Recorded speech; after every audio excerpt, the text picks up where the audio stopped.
Welcome back to the French Rugby Podcast with me, Tim Groves, ex-Scotland international and adopted Frenchman Johnny BT, and Springbok international Montpellier man Nico Janse van Rensburg will be joining us very shortly as well to run the rule over all the goings-on in Marseille between France and South Africa. First, though, you were at Murrayfield again, Johnny, on Sunday. Not the library this week. Well, for various different reasons. Look, the performance, the team was back. Finn was back, made a huge difference. Doddy, we were presenting the match ball. There wasn't a dry eye in the house, myself included. I was meant to be commentating and really had to pull myself together. It'd been 5 years since he presented the match ball against New Zealand. He was back for the same fixture, and we just sort of we get to see firsthand how cruel a disease and illness it is. And I think that makes the fundraising effort even more incredible. Doddy, his wife Jill, their 3 boys, everything they've done, the money they've raised so far has just been phenomenal. So that combined, seeing that family, combined with an air of expectation, the All Blacks being there, a haka, there was just a real buzz around the stadium. And it was amazing. And it made you realize that life is short, it's for living. And it was incredible. And it was good to see the family after the game as well. So again, the fundraising will continue. Doddy Aid, again, if you don't already have it, please download the app. I'll be part of that fundraising run with you, Tim, again this year. Get fit with it, get fundraising, and help raise precious funds to support the fight against MND. Amazing to see Doddy there, as you said. And the family were there with you as well? Everyone was there. It really was a family day. I was there commentating with my brother from another mother, Charlie Famaina. We were doing Scottish rugby hospitality. Jerome was actually meant to be with us, but had to tap out last minute because the bosses at Toulouse said that he had to be at work, but Charlie could have a day off. So they swapped places. But yeah, I was there with essentially my entire family. So my little sister Jenny, who plays football for Arsenal, she was asked as a guest of Scottish Rugby. So she was in the President's Suite, where I never get involved in the President's Suite because it's far too highbrow. They don't let us in there. So I was doing commentary and the Scottish Rugby hospitality, which is all the other suites. My dad was hosting the Bokses. And then we all managed to meet up post-game with grannies, uncles, aunties. Jen was over as well with the kids. About 25 of us for a pizza place in Edinburgh, which was utter carnage, as you can imagine, which was great just to catch up with everyone and see the family. And then we made the journey back to Biarritz, the 2 flights, the 13-hour journey yesterday, which is, as you can imagine, utter madness. And who was in charge of that travel, Johnny? So on the way over, I booked a leg from Paris.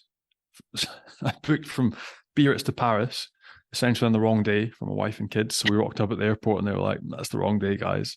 So I had to phone Air France and they're like, well, if they want to go on the same flight, it'll be £1,600. 1,600 euros, so not too bad, 600 euros. Or if you want to wait an hour and go on the next one, it'll be 600 euros. So instead of accepting them pending divorce, I paid that 600 euros to him as quick as I could and got everyone on the same plane. Money well spent. And then, mate, on the way back, the same thing happened. Like, the same thing happened, but it wasn't me. It was the production company for telly that booked me in the wrong time. So I made everyone get up at 6, got everyone Edinburgh Airport for the way home, first leg of the journey down Stansted.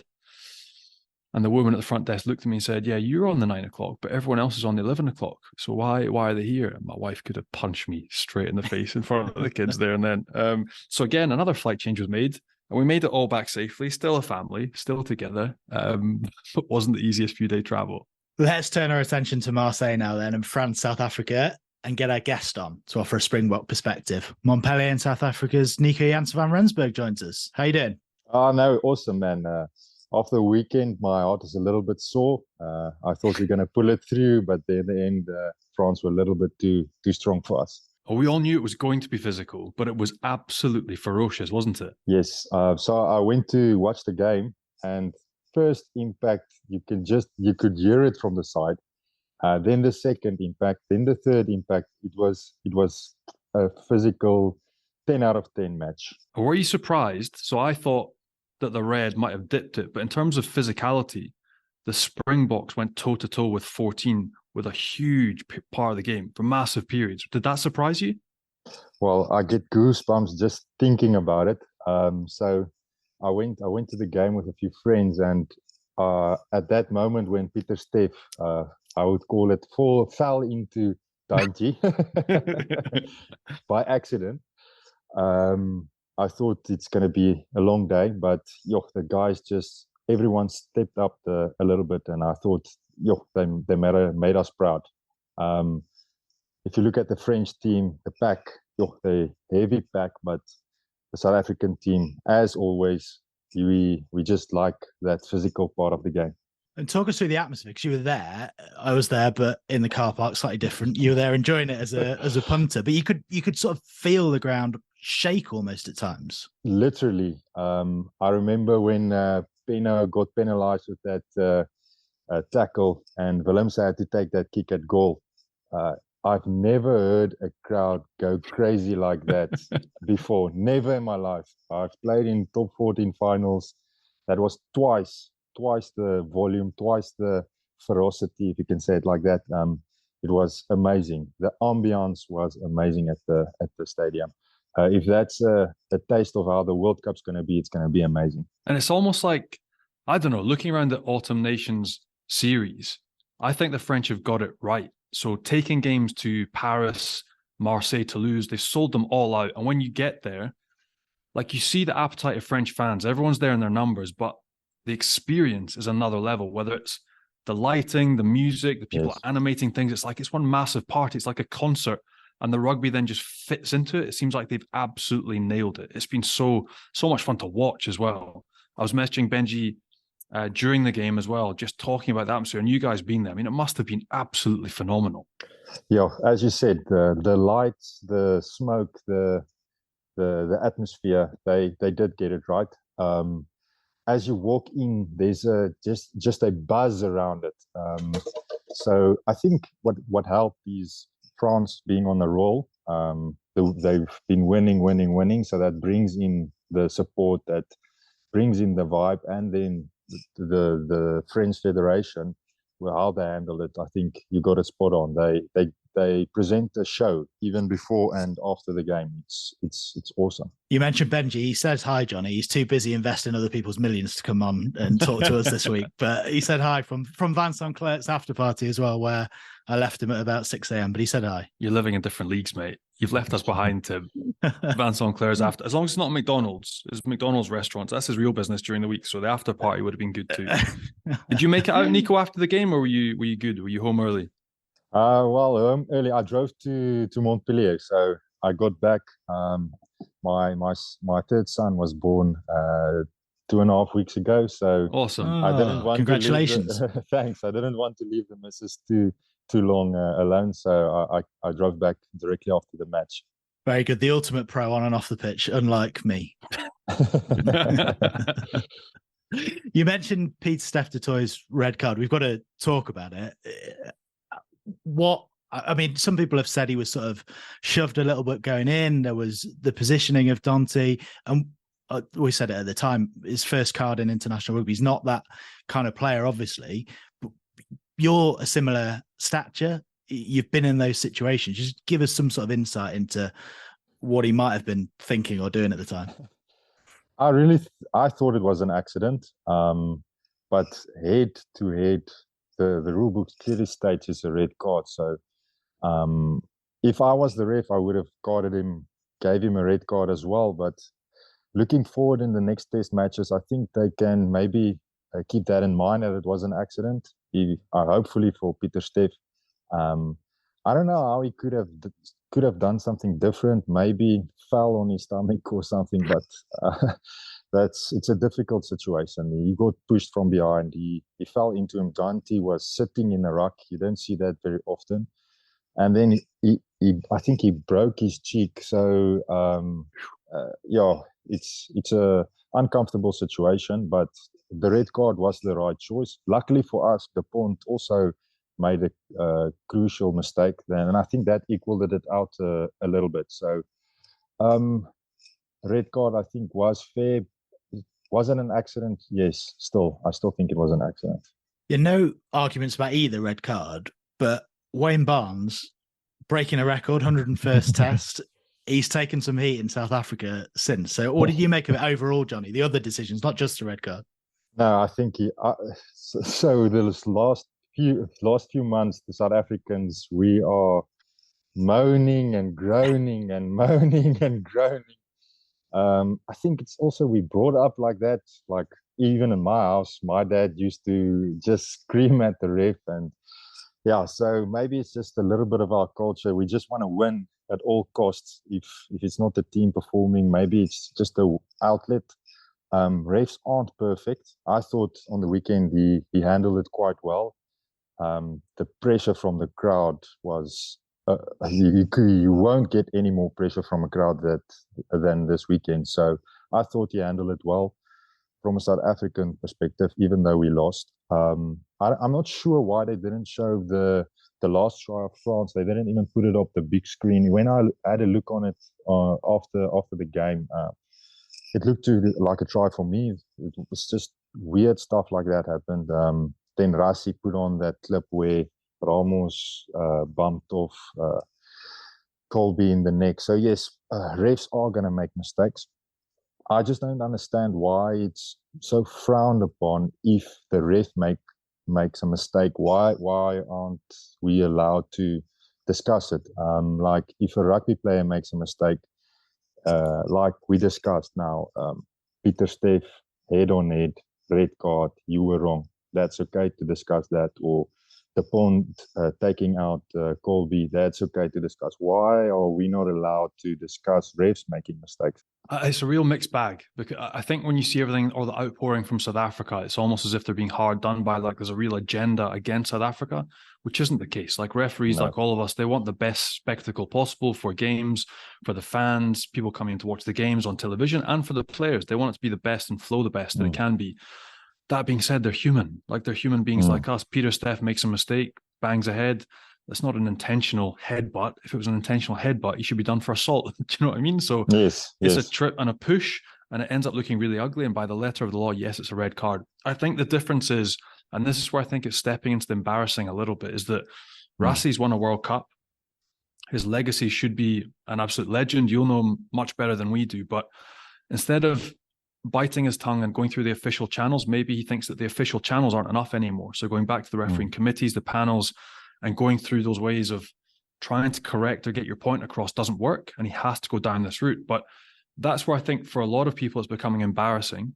I like you've played under him, you're a South African. Like when you see on Twitter, like, and as the playing group, are you like, okay, I appreciate what he's trying to do, he's sticking up for us, he's taking heat off us, and he's fighting for us? Or is there a little bit of you that mentioned your dad, you're like, he can't be my dad because that's cringy, like we need him to be better and be our coach? Like, so how do you see it? Yeah. So for me, I think it's not just as straightforward.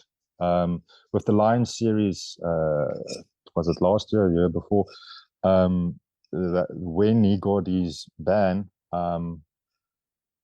if you look at what happened after that, how the refs against South Africa, it's like the intimidation factor when they go into the game beforehand even. Like they know, okay, if I don't have my A game out Monday, there's going to be a clip of me on Twitter where Rassie may be one of the most successful coaches in recent times, apart from Fabian. So, what is it? It's not just black and white with Rassie. Always, he's a very, very, very clever coach, or director of rugby. I think it's 2005, he was coaching the Cheetahs back in South Africa, and they played the Bulls. At that stage, it was like Bayonne playing Toulouse this year, in Toulouse, Currie Cup final or top 14 final. Yes, Bayonne is good, but it's not Toulouse. They don't have Brian Abana. They don't have Victor Matthew Bucky's a team like that. And Rassie was the coach at the time, and he was on the rooftop of Loftus, flashing red, green, and yellow lights,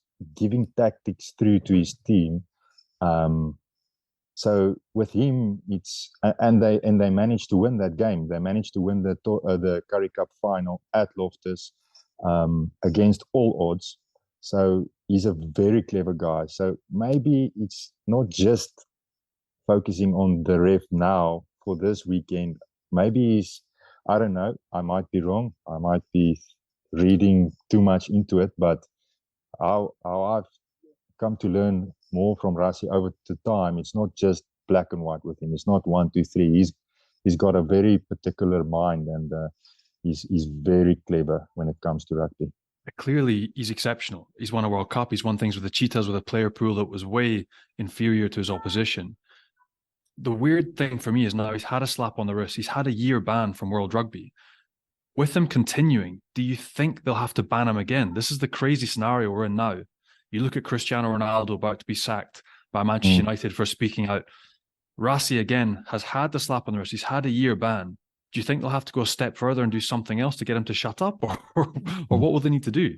Well, if you look at he only posted clips and then he made comments about something else. So maybe he's got a lawyer helping him with his He's clips a smart or something. man. So he's not picking on the ref, but then again, he's showing the mistakes. So I'm not sure. I don't hope he gets banned, because that won't be ideal for us. So hopefully it works out for us.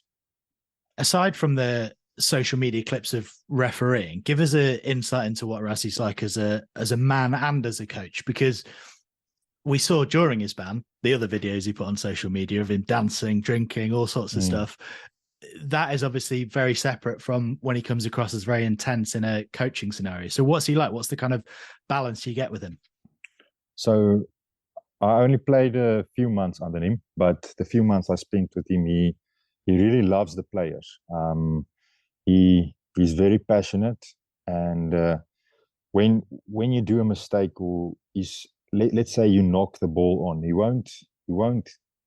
That counts for all the coaches. It's not a problem with him. It's more effort. If you have lack of effort, he'll let you know what to work on. So he loves his players, and he loves the game. And then with him off the field, there's as long as you perform on the field, anything goes, almost, if I can say it like that, off the field. So the South African culture is like that. If you perform on the field, you can have your few beers or your 12 beers after the game. It doesn't matter. You just need to be at training on Monday performing. So with him as well, is let the main thing stay the main thing, and that's the game. So it doesn't help if you're just good at trainings. The main thing is winning matches and performing on the weekend. And South Africa's got a specific plan, and I think with him you need to stay in that plan. Otherwise, obviously, you won't fit in. So if you won't fit in, you need to go. And looking back on that period when you spent a bit of time with the Springboks and a couple of caps, who was it that made that call? Was it Jacques, or was it Rassie that phoned you up and said, would you like to join us and come on tour? So I was sitting in my car here in the parking lot, and I got a message from Jacques Niemenhaber asking me, are you interested in playing for the Springboks? And I'm like, am I interested in playing for the world champions? I got it here. I replied him immediately. So, and that was actually just before COVID hit. So then there was a break in time. We had a lot of meetings on Zoom, similar to this, discussing game plans and whatever. And then after COVID, the discussions continued, and then I had a lot of individual chats with Rassie himself, the forward coach Dion Davids, everyone, all the staff. They gave a roadmap on what they exactly expect of you, and how you're going to become a starter, or how you're going to get into the group. And if you do A, B, and C, you'll be there. If you can't manage to do it, you won't make it. So the one thing from the Boks, you know what to do. It's very clear. If you do it, you'll make it. So my first chat was with Jacques, and then later with Rassie. So I was actually very, very happy, obviously, getting that message and that first phone call. And were you surprised? Because I think maybe for some people back home in South Africa, because you were out of sight, out of mind, it was surprising for them. It wasn't for us. Certainly seeing you play here, watching you play in the top 14, watching you lead that line out and run things at Montpellier, it wasn't a surprise for us. But for you sitting there in the car park in Montpellier to get that first phone call, was it a shock? It was a shock. The first moment I saw it on my phone, it was a shock. But I have a dream card in my room with a few pictures on it, and one of it is the Bouclier. So I ticked that one, and then one is playing for the Springboks. So I was shocked in that moment, but I was also dreaming of that. So continued believing in that. So in the one hand, yes, at the moment I was happy and shocked, but also I kept on believing, and I managed to reach that goal. It's been quite the year or so then, between the middle of sort of 2021 and the middle of 2022. You tick both of those things. What else is on the dream card? Is that it? Done? No, lottery. Lottery? No. Champions Cup. That's the next. That's the next one. And did you have Jack's number in your phone? Or because some people say when they get these calls out of the blue, like I thought it was a prank by a mate or whatever. Did you have his number? Apparently that happened to Skulk Brits. He got a call and he made jokes, and then it was Rassie. So no, he just it was a message. The first was a message, so, and he just left his name at the bottom. And it was Ninas, so that's short for Nina. And I was, who's Ninas? But then I made the connection. Do you still want to play for the Boks? And then I'm like, yeah, that's. I only want to play for the Boks. So yeah. And mate, you just said you only ever wanted to play for the Boks. That was going to be my very next question, because obviously your teammate Paul Valemsi grew up playing youth rugby, playing underage rugby for the Springboks, and made the decision to switch to France. My next question was, when you're over here, you've been very successful in that Montpellier side. Yes. If that phone hadn't rung, would you have thought about playing for the French side as well eventually? This is actually, it's not an easy thing to say, because I love France. I love the people here, but in my heart, I'm a South African. So my dream was to play for the Boks. I've had these questions a few times beforehand in the media. Some of the guys from Rugby Rama asked me, and then it was an easy answer for me, because I really just wanted to play for the Boks. And my parents and I had discussions about it, because it's not a logical choice, if you can say it like that. It's much more logical to play for France, get your French passport, earn much more money. You're in the country, give back to the country you're in. But for me, it was just that I can't do it. It was just not. It's not my path. I didn't have that planned, and it was also it was just not me. So for Paul, it worked out awesomely. I think if he's continued dreaming to play for the Boks, I believe he would have been able to play for the Boks as well. He's a specimen. But he chose to play for France, and that worked out wonderful for him. I just think my path was a little bit different than his, and I have no regrets choosing the Springboks. I love my country, and it was really, up until the moment I got that first SMS in the car park, it was all I could think about. Did you ever have anyone from the French Federation just sound you out about, would you be willing to do that? No, I haven't. So it's easy to sit here now and say, I wouldn't say anything about, wouldn't go to the French team or wouldn't try. But maybe it was clear that I never wanted to play for France, or didn't have that in mind. And my ultimate goal was to play for the Springboks, and still is. So that's just my path. And a World Cup next year wouldn't be too shabby if you got to take part in that. That'd be amazing. Exactly. If I can play a game in the World Cup, 2, 3, well, that would be awesome. A quarterfinal or semi-final against France, that would be everything. And what have they said? Because you mentioned they're very clear about what they want from you, Rassie and Jack Nina, but yes, obviously having featured in the squad last year ahead of the Line series, what have they said about what you need to do to get back in there? For me, I'm a little bit of a lighter, more mobile player. And as you saw the weekend, the South African pack are very physical. That's the main thing they focus on, is a set piece and the line speed and defense and physicality. So just be more physical. That's my one thing I know I need to work on. So I've been working on it, and I think I can still improve. My tackle height can be a little bit lower, leg drive. It's simple stuff, but it makes a big difference. And you made the move over initially with Jake White in 2016 So how easy a decision was that to make? Because it becomes harder for most players when they leave their home country in terms of Springboks or chasing international honours. But in terms of leaving and coming to club life in Montpellier with Jake White, how did that move come around? So I was at the Blue Bulls before I came to Montpellier. My path there closed up a little bit, and the opportunity came to me, and I took it with both hands. I knew playing in the top 14 there would be much more game time. That's the one thing I knew I had to get.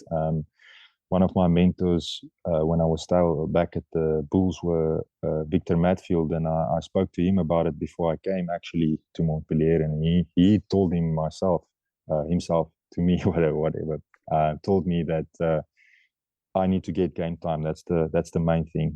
So I knew as soon as I'm going to come to France, there's a lot of games throughout the season, and it's true. I played 17 games in my first season here. I was the 5th choice lock, but I managed to play 17 games. The next season, I managed to play 29 games. So I knew the game time is going to be the main thing. When I came to Montpellier, I didn't have a Springbok jersey in my mind right in front. I just wanted to play. So come home, get experience, maybe go back to South Africa, and then it just kept on ticking over, and I made Montpellier my home. And you're obviously happy there, but Johnny mentioned it earlier. There was a surprise in South Africa when you were picked ahead of the Lions series, just because I guess there they watch a lot of South African rugby. They don't watch a lot of top 14. So in the sort of 6 years since you moved to Montpellier, obviously you've starred in the top 14. Have you had approaches to go back, and has that kind of played on your mind a little bit, because you obviously are desperate to play for the Springboks? Yes, I have had approaches in the COVID time. Actually, I had a team that wanted me to go back to to South Africa, and then I had a year later, my father fell sick, and I wanted to be closer to him, and I asked the club for release. They didn't want me to go, so I understood it at the moment. I wanted to go back to Pretoria, play for the Bulls, and it didn't manage to happen. And then so my father passed away, and then things were a little bit unstable in my family at the time, and I made a choice to get a little bit of stability back and re-signed at Montpellier. So that gave me a little bit stability at the time. So I had a choice, or I had an option to go back to South Africa. It didn't happen. So I stayed in Montpellier. My third boy was born the other night. We won the top 14. We won the Challenge Cup. So no, I really made Montpellier my home, and I'm very happy I stayed on here. I've had options to go back, but as I said, it's not the same thing. It was just not my path. And it is complicated. Very sorry to hear about your dad. And you're still only 28. So yes. You've still got 2 or 3 more contracts to be had, whether those pan out in France or whether you want to go back and represent the Bulls again. It is phenomenal. Have you had an indication? This is one thing that happened with us with Scotland. When you leave the country, you almost understand there's a weighting towards homegrown players or players that are playing their club rugby in the country. Has the Springboks given you that indication as well? If you come home and represent the Bulls or a URC team or one of the franchises back home, your chances of being involved will increase? So no, they haven't. I've spoken about exactly this point before I was chosen for the Springboks with Coach Jacques Nienaber, and they said it will maybe give you a better chance, but they're just going to pick the best team. So as things change, maybe a lot of the South African players are starting to go back to South Africa. Eben went back. You can name a few guys, but then on the other hand, Steven Kitsoff is coming to Ireland next season. So I think they're going to pick the best team, or the team they think are the best. And if you play in France, or you play in Japan, or you play in Ireland, I think that it plays maybe a small role. But if it's a 50-50, they're going to pick the guy in South Africa. But I don't think that's the ultimate point. I don't think you need to be in South Africa to play for South Africa. You've mentioned there the chats you've had with Jack Nienaber. You give us a bit of insight into what Rassie Erasmus is like. Give us a bit of an idea of what their relationship is like and how the dynamic works between the two of them. Is there sort of like I've heard a few people talk about it before, but is there a good cop and a bad cop? How does it work? Good cop, bad cop. Maybe it's like that. They work hand in hand. That's one thing I can tell you. They complement each other. The one is more defensive orientated, and the others, the Jacques Niebuhr is the more defensive orientated coach, where Rassie he oversees a little bit more. I think when Rassie was banned and Jacques became, also before Jacques became the coach, he had much more responsibility to take over as the leader. So he oversaw much more things. But I think they also they work hand in hand. They're a very good team together. They've been working together since the days at the Cheetahs. So Jacques started as a physiotherapist at the Cheetahs, and then he started. Yeah, exactly. He's a physiotherapist, and the budget was too small to have a defensive coach. He started warming up the guys, and then he did a little bit defensive drills in the warm-ups, and that led to the next, and eventually he became a defense coach, and he coached me under 20 as well at the SA under 20s. Awesome coach. He gets the best out of you. The same with Rassie. They know how to. I don't want to say psych you up, but they know which buttons to press to get you to perform at the highest level. So. So they've been in a team for years and just complementing each other very well. It is interesting though, at international level, you touch on there, it is different to club level, but that man management is key, isn't it, Johnny? You spoke about Fabien Galtier on here lots. It's pushing those right buttons, which in a club environment, it's probably more difficult to do every day. But at international level, clearly they've got what it takes. So it's different motivations. So for me, your international coach needs to be technically and strategically the best in class. And then he's only with you a short time. So how do you wire into people, get the best out of a 30 or 35, get them motivated and get them to move mountains in a small space of time? Like, that's ultimately it. That's what the best coaches are. And the most effective ones are the guys that can be with people for a short amount of time in international windows, motivate them, as Nico's just said, and give them the best possible game plan. Simple, and let them go out and execute. And certainly look at Fabien Galtier, the French squad, the Springbok squad, again, has been settled a couple of years. Like, some of the best coaching squads that we've seen at the minute are settled ones, extremely effective. While we're on it, Johnny, World Rugby Player of the Year, Coach of the Year, all the awards, nominations are out at the moment. Fabien Galtier is obviously up for Coach of the Year. If they beat Japan this weekend, he's going to have won every game in this year. So does he win it automatically? I know the other coaches, Andy Farrell's won a series in New Zealand. There's the two coaches of the teams that reached the Women's World Cup final as well. But to not give it to a coach who's won every game would be fairly incredible, right? Look, 13 wins in a row if they beat Japan this weekend. They've beaten everything with different game plans and different squads. Again, we saw some of the youth that came on this weekend that we aren't used to seeing too much of, but the fact that they're settled in a winning environment that's been curated by him and the rest of the coaching staff has been exceptional. So he probably would be a fitting winner. Other guys, Wayne Smith on the shortlist as well, taking the Black Ferns from being stuffed by 40, 50, 60 points by England and France only a year ago to winning a World Cup at home. Was exceptional. Another guy I thought could have been on the list was Kieran Crowley. A couple of those wins for Italy, the teams they've knocked over and the manner with which they've done so are pretty impressive. But no, I think to go back to our original man and our Frenchman, my old coach at Montpellier, Fabien, he would be absolutely worthy because they have been class to watch. They have been really, really good and consistent, which is something we didn't normally associate with French sides, that they're up there every single match day. And as we said, nearly 13 games on the trot if they beat Japan this weekend. So hugely impressive and well worthy of the award. What do you hear about him, Fabien? Paul and the other guys at Montpellier who play for him, what do they say when they come back? Because Johnny's spoken about it. He's obviously an intense character, but what do they say? Presumably they love going to play for France. Exactly. So Paul mentioned what Johnny said. He said, you need a guy that's very technical. You need a guy that's very precise in what he wants as well. and then you just need to execute his plan. And he's going to push the buttons to motivate you, and he's not going to waste time. But that's the thing as well with when you arrive at internationals, everyone wants to perform. They know they need to play this weekend their best match, otherwise they're not playing again. Where at club level, sometimes you have an off game, there's a few injuries, you're gonna play again next week, you're gonna play.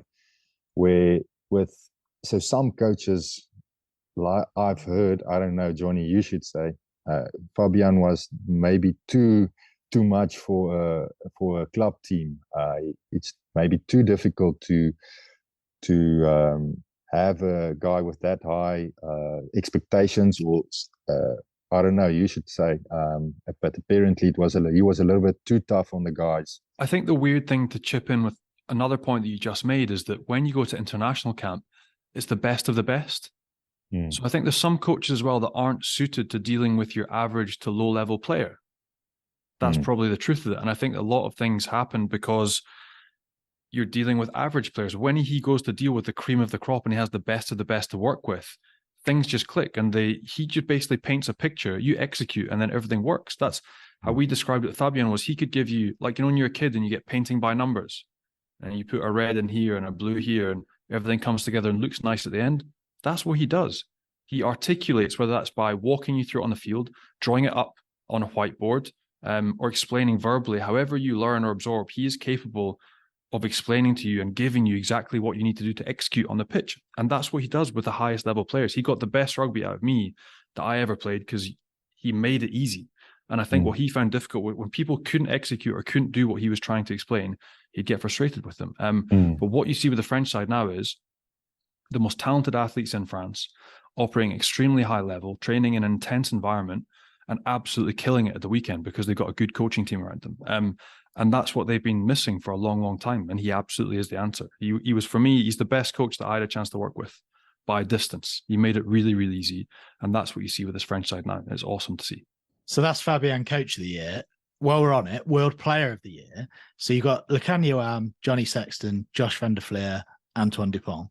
From a South African perspective, Nico, Lekan, we obviously know he's arguably the best centre in the world, but he's only played 5 tests this calendar year, and that's what it's supposedly judged on, not club form, just tests, just this year.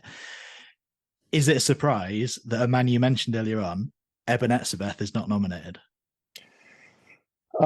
Yes, well, he is a world-class player. He made his 100th just recently. So I think it's also a World Player of the Year, maybe opinion-wise, if you can say it like that. Maybe they don't rate the type of things he does that high. Obviously, a guy like Antoine Dupont, he's going to be there. He's flashy. He's good at the basics. So how can't he be there? But if you look at the weekend, Eben is the guy that chases every kickoff. He's the guy making the first tackle. You can go and watch the game again. He runs from the inside. He makes that tackle.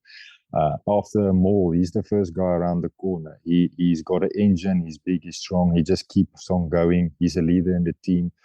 He made his 100th test cap this season. As I said, that doesn't happen for nothing.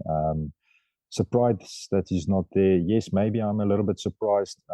But as I said, Player of the Year is maybe a little bit comes down to opinion. And he's maybe not ticking the boxes he needs to tick to be in that category. Where Lekan as well, he's a flashy player. He is very flashy. He gives round the back passes against the All Blacks, and we score tries. And he gives grubber kicks and chase with the left foot, scores tries. And then you also see him doing the little shove off the ball, that little detail. So I think they like flashiness when it comes to Player of the Year as well. So maybe he just doesn't tick the boxes they want when it comes to Eben. And Johnny, on that point about having to be a flashy player to get nominated, we chatted about this last year. A prop has still never been nominated for this award, which is incredible, really. How close do you think Cyril Baille was to being nominated this year? Oh, he must have been close. Again, devastating to see him go off injured at the weekend with what looks like a really serious injury. He's going to need another operation. But maybe it's the type of panel. We'll need to examine who's on the panel. I know Richie McCaw's on that panel. Another one that stood out or was omitted was RD Savea. You can see around social media people really surprised that he hasn't been selected either. But maybe it's just typical of the position these boys play. Like tight 5 forwards aren't suited to being nominated because it isn't flashy. Maybe Eben needs to start running in 60-meter tries if he's going to get nominated. Because like in terms of tight 5 work and the grunt, like that's how most of these games are won. Like you look at Eben keeping his side in the game this weekend, picking up Roman Taufifuna on the gain line and carrying him back 6 meters. Like there's not many people in World Rugby that can do that. And it's absolutely freakish. I think the only guy that's won it was Keith Wood. Is he the only tight 5 forward to have won Player of the Year? Bradley the Titanic also. There you once. go. But those guys can both kick and they can both run as well. So that's it. Like maybe it needs to be the 50, 60-meter breaks, a few kicks in there and they can pick it up. But Serial Bai was phenomenal last year. Like you said, was exceptional last year. But on that list, like I looked through it, like Josh van der Vliet, for me, it's Antoine Dupont by a mile at the minute. The way he's playing for Toulouse week in, week out. He hasn't had his best games internationally the past 2 weekends, but across the board, the guy's just phenomenal. But I'm not sure if that answers your initial question, Tim. Maybe it is just the board. We need to have more tight 5 forwards on the selection board. That's what I'm trying to say. I know we have a team of the year, a World Rugby team of the year, but maybe we need a World Rugby prop of the year and a World Rugby second row of the year with a massive trophy for those guys because they deserve some recognition, Nico.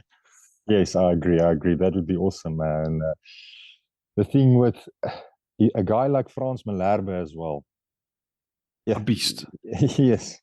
He just sits in that scrum and he does the dirty work. And I love how you say it.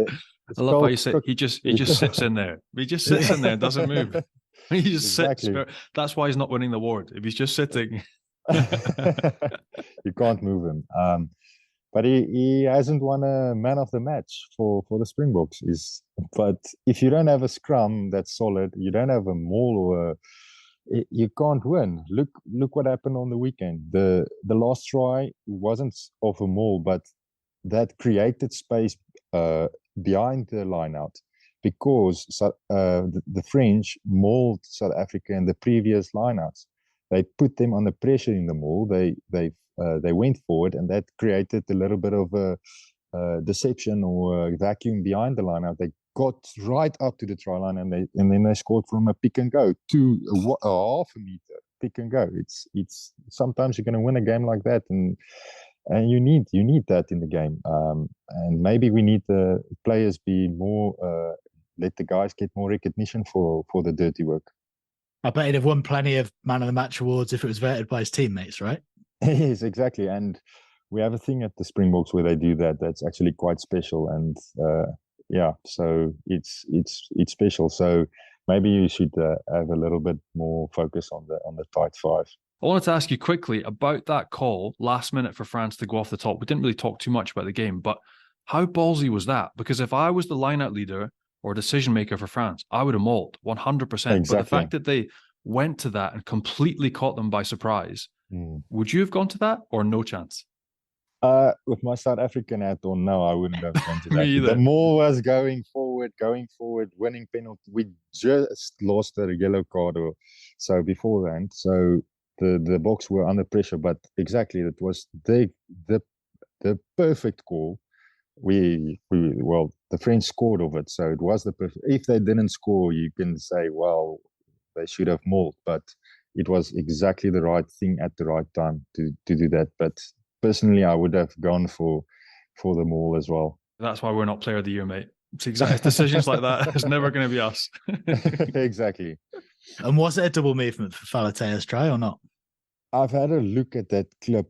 His knee never touched the ground. No. So if your knee doesn't touch the ground, you're not tackled. So with my South African hat on, yes, it was a double movement penalty. But I thought his knee didn't touch the ground, so I thought it was a try. And what about the forward pass at the end? Because Willie Leroux looked very confused. Yeah, that's debatable as well, because that ball went forward, but if you run the ball, the ball will go forward. So that's debatable. I'm not sure about that. Rassie can have that one. He can have the forward pass. Yeah, he can have the forward pass. So let's get this. Johnny, you said Antoine Dupont. Who's your vote going to World Player of the Year? Kanyuam, Johnny Sexton, Josh van der Fleer, or Antoine Dupont? Mine, Antoine Dupont as well. And before we let you go, you mentioned the dream card earlier on. A lot of stuff's happened to you in the last year or so. What's next? Come on, give us the plan for the next year or so. So I'm currently at Montpellier. I know people will say, "Oh, you're crazy thinking it," but really, this season is our best opportunity to do well in the Champions Cup. Previous years we struggled. We had Leinster, Exeter, Leinster again, Cast, Toulon, teams like that. I don't want to talk down the teams we have this season, but we have an opportunity. We really have opportunity if we play to our potential. If we can find a way to play like we played the second half of last season. We saw glimpses of it against Toulon. We saw glimpses of it against Stade Francais, but we still need to fix our set piece. I think our defense can be a little bit better. We can come off the line and smash the guys. We did it against Toulon. We put them under pressure. The one try Kamara scored, Yakuba, was purely a kick through, pressure on the fullback or the wing. He managed to spill the ball and we scored next to the stick. So that's the type of things that win you the games, especially how we play here at Montpellier. So for me, this season, I really think we can do good in Champions Cup. I wanna lift that trophy this season. That's the dream. That's what's next. So hopefully we can do that. Awesome. You sold me the dream, mate. I think you're winning it now. You're doing it. Thanks ever so much for joining us, Nico. Great to get your insight. So a picture of the Champions Cup trophy and then a picture of the World Cup next to it. We'll see you there next year. Awesome. Thanks a lot, mate. Cheers. Thank you for the invitation. I had a great time. Very interesting about his dreams there, Johnny. He's ticked a load of them off already. I used to say he won't tick the next couple off as well. Mate, get me some of these dream cards. Where were they when I was playing? I've got Lockie's freaking Pokemon cards. That's about as much as I've got around the house. But it's amazing, again, to have the sort of mental imagery, seriously, to have had it and had a little notebook and noted it down and these are things I want to achieve. And to knock off 2 in a year like that, especially becoming a Springbok from playing in France, sort of under the radar, is really impressive. And you got to admire not the courage, but the fact that he really believes this year Montpellier can give it a good crack in the Champions Cup after shipping 88 points, wherever it was, to Leinster. If they play and they stick to their guns in the way they beat Cass in last year's final and they're consistent, why not? Like, they've got the playing squad. Zach Mercer on fire again for the Babas against an AB's 15 at the weekend. They've got a decent tight 5. They've got good decision makers, some good strike runners. So it's really cool. And great to have some insight from the Springbok camp as well. But another man that's come over to France, and he's come on leaps and bounds from a young man that came over to now leading the show and running the show line out time in the tight 5 at Montpellier. And yeah, really interesting bloke. It was great to have him on. Really good insight into Rassie Erasmus. Yeah. Can't expect him to say that Rassie deserves another long ban, given he's hoping for a call-up. But you can say it. Mate, I don't know what's going to happen. He's also been very coy and smart about how he mentioned it, how he words his Twitter posts. Like, he doesn't directly criticize anyone. We all know what he's doing. But can you, by the letter of the law, drag him or haul him over the coals again? I'm not sure. But it is bringing the game into disrepute and it is making a laughing stock. But is it, are World Rugby going to act? I don't know. So really interesting. We'll see what happens. We know exactly what he's doing, but can they punish him? We'll wait and see. Right, it was a rest week in the top 14 at the weekend, but there is one bit of massive news that we've got to chat about, so we'll get to that in a minute. But first, let's find out what your meter moment of the week is, Johnny. Well, we had a few bits and bobs. We had the atmosphere, firstly, in Marseille was absolutely ridiculous. Again, even just watching that on TV, it came across as the place to be for rugby at the weekend. The French going 12 on a trot, absolutely incredible stuff. Italy beating Australia for the first time in their history, really impressive. Scotland are going to be worried about playing them now in the Six Nations. It's going to come around far too soon. But my meter moment of the week does come from Scotland, and it comes from the My Name's Doddy Foundation and Doddy Weir. Again, spending a bit of time with them this weekend. The work they've done already over the past 5 years is absolutely incredible. And the man himself in the flesh this weekend wonderful to see. So Doddy Weir and family, for what they added to the occasion and what they've done over the past 5 years, was my meter moment of the week. Here. That was Johnny's meter moment of the week, and Meter is the world's #1 wireless meat thermometer, recently making over 20 million cooks better with their game-changing app and completely wireless Bluetooth meat probe. You can use it on a barbecue, in the oven, or in a pan, and you can get your hands on one at meter.com. Plus, you can get 20% off any full price item. All you have to do is enter the code FrenchPod20 at checkout. That's FrenchPod20, and you get 20% off any full price item at meter.com. And again, Johnny, everyone needs to get their hands on a free case of beer, don't they?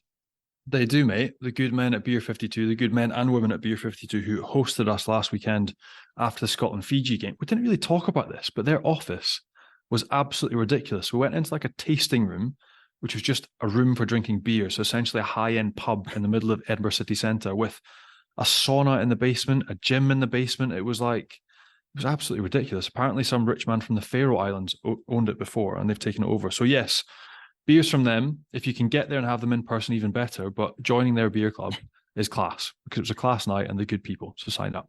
Beer in the sauna. Sign me up. Mate, I'd be passing out. I'm too old for any of that stuff now. That's right. With the Autumn Nation series in full swing, Christmas coming up, our friends at Beer 52 are offering everyone a free case of 8 craft beers. All you need to do is go to beer52.com/French, cover the meagre postage costs of £5.95 and claim your free case. Each month, they send their members a case of beer from a different part of the world, and they showcase the best independent breweries. There's no better way to enjoy good beer during this year's Autumn Nation series. So far, members have experienced beers from 40 different countries spanning 5 continents, from big juicy pale ales, refreshing lagers, sumptuous stouts. You can try the best beers from across the world with the UK's #1 beer club. And if dark beer is not your thing, just choose the light-only case, get an award-winning magazine, a couple of tasty snacks as well. And if you're still not satisfied, you can simply pause or cancel at any time. So what are you waiting for? Just head to beer52.com/French to claim your free case now.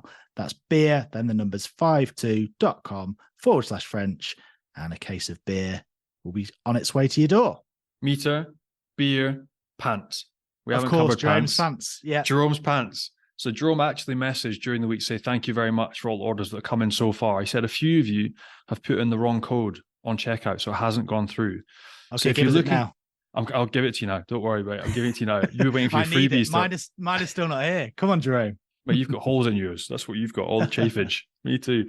If you are still looking to get undies for brothers, uncles, dads, grandpas, Jerome sorted us out. So his new company, Mintwear, mintwear.co.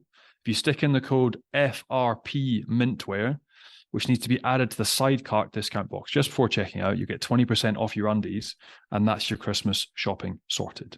Easy. We mentioned it, Johnny, the massive news in the top 14. In a way, it's been coming because we've mentioned things haven't been going well pretty much every week since the end of last season, but it's still a shock. Christophe Urias is gone from Bordeaux. Mate, it's huge. So it's just been announced this morning, and it looks like the club are going to have to shell out 1.4 million in damages to pay off his contract. I mean, it's absolutely massive. He only just recently signed an extension as well. So just mental. You think as well where he's taken this club. So this club, when I came to the top 14, was, like an 11th, 10th, 9th on a good year, there or thereabouts, but sort of always underperforming for the budget that the president had allocated and for the money they threw back for the players they had. So the fact that they've sacked a man who, in the COVID year, they were sitting first, he's taken them to Champions Cup semis, he's taken them to top 14 semis, because they've had a sticky period over 6 months. For me, it's a bizarre one, but it makes me think that there's got to be something gone really badly wrong behind the scenes, either a fallout with president or power struggle or players lost the changing room. And again, we've spoken to Kane, we've spoken to Zach, boys that are there playing, and they're like, man, nothing really happened, like sort of business as usual. So the fact that he's been sacked this morning and he's been removed from post and that they're going to have to pay him this massive indemnity is a wee bit of a shock. I didn't see it. It seems a little bit knee-jerk when you think, and it's the same president. It's not like he's changed. He was there when they were average. Christophe has taken them to be good. And I don't know, I'm struggling to get my head around the why. And I need to know a bit more of the detail before we can talk about it properly. But it's a big shock because he's a well-respected coach in France. As you say, it might come out in the wash, but we saw at the end of last season the situation with Cameron Woki, and arguably that makes this more of a shock because they backed Christophe to the hilt at that point, and Cameron Woki left for Racing. But you mentioned we spoke to Kane Douglas on here after the barrage, and he chatted about how Christophe just left them to it for a week, which obviously kind of paid off. It worked. They won that game. Yeah. But in hindsight, that almost now seems like the beginning of the end. Yeah, but there's different ways of managing people, especially over here. And that was Christophe, I think, trying to get his players to step up and take more responsibility. Looking back at it now, you can see why he did it, although it maybe seems very rare and not the done thing in an Anglo world. Over here, I can see why. And I don't know that the whole thing with Cameron Woki as well. Again, the press has been rumbling on, but Cameron's kind of been underwhelming since his move to Racing. He hasn't really sparked, whereas he was absolutely flying with Bordeaux. So Christophe seems to have almost had his decision validated, and that it was the right thing to do. But whether that has then led on to other players wanting to leave the club, them going to see the president saying this can't go on, we don't get on with them, I don't know is the honest answer. But something big has happened behind the scenes that's bigger than just the changing room. There's a big clash or something must have gone on for them to have removed the coach that's given them the most success in their history. You mentioned that success. I know he didn't win anything, but they were 11th, 10th for several seasons before he arrived in 2019. So he did a hell of a job. And also, you know him, you worked with him. Because of the things that you hear about him, the public might get a sense that he's one of those coaches that you can only have for a certain amount of time. And then things go either stale or they explode. Yeah. But when you look at it, he was at Oyonnax for an absolute age. He was at Castres for 4 years. So that's not really the case, is it? When you say an age, it's not an age in professional sporting terms. So Oyonnax for a while gets the match Pro D2, gets Oyonnax to 6th. You got Oyonnax playing Champions Cup rugby, which is ridiculous. Then with Castres, essentially got them to finals. They won the top 14 with them. Did extremely well. And he himself has always talked about cycles and that he feels he can only last 4 years at any one place because we talked about it earlier, the Fabien Galtier and how you get on with people and the relationships that you build. But Christophe's always said there's a 4-year cycle to be had in a professional rugby club anywhere. So Oyonnax, Castres, and Bordeaux's the same. Just I don't think he's ever had it dictated to him when that cycle ends. This is the crazy thing. He's been able to pick and choose, extend his contracts. He's always done a good job. The weird thing now is he has done a good job. They've had 1 6-month period of it not being good, and he's found himself out of the club. So interesting for him and see how he deals with it. He's well liked and enjoyed over here as well because he just says things how they are. That's, I think, what the French public and spectators enjoy about him most. But maybe that's what has got him into trouble in becoming too much of a boss, becoming too independent. There's been a clash behind the scenes and they've decided to remove him. But still a little bit of a shock for me, I would say, at this stage. You won't be short of job offers, that's for sure. Let's get back to the international rugby. France-Japan this weekend. Charles Ollivon's going to be captain. Do you expect a lot of personnel changes or not? I don't think a starting point, no. I think even if you look at... I think Fabien want to assure this game and win it. I think he'll want to finish this series and win properly and well. You look at how England took on Japan, they kind of blew them off the pitch. I think that he will expect the same from this side. He didn't get to see his first string team playing against Japan in the summer. He took a mix of youth and inexperienced guys at the summer tour over there. I think now he'll want to see his first string lay down a marker with the last test match of this autumn series against Japan. I think that being said, if they are comfortable, the bench might be slightly lighter and mixed. Also, obviously be a change at 9. I don't think Antoine Dupont will be playing this week. So it's who starts and who goes straight in for him. If it's Max Lucu or if it's Le Garec, who's come in as well for training this week. But I think Fabien want to solidify the good work that they've had, another big win, and finish with a bang. Come on, then give us your prediction. What's the score going to be?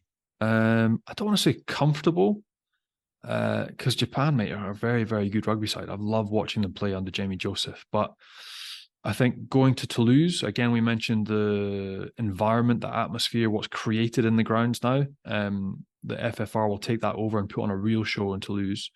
For guys like Toma Ramos, he'll be coming home. He want to finish like a bang. Intamak as well, who's been not the best since he's come back. He'll want to finish strongly. And I think they will really, as a group, want to finish strong. So I'm going to go France by 15.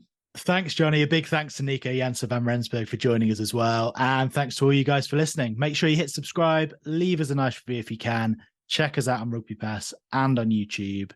And we'll be back with another episode the week after next. Something's happening next week, Johnny. I don't know what. What's happening, Tim? Well, Nico's had another, and I'm having a baby, it turns out. Well, not me personally, but you know. I was going to say, it's been a good winter already. No chance. Mate, good luck. Thank you very much. I'm not sure you want to hear or see me next week. It might be a bit of a mess, but we will see. I'll be giving you a text to keep up and make sure all is well and everything goes well, mate. So fingers crossed, and we will see you all in 2 weeks' time. Have a good week off, Tim. It's going to be a down week for you. There'll be no extra work with an extra child. You'll be absolutely fine. We'll be back with a big episode with potentially Jerome, potentially another very big guest host the week after next. Yes. Au revoir, Johnny. Cheers, mate. Good luck.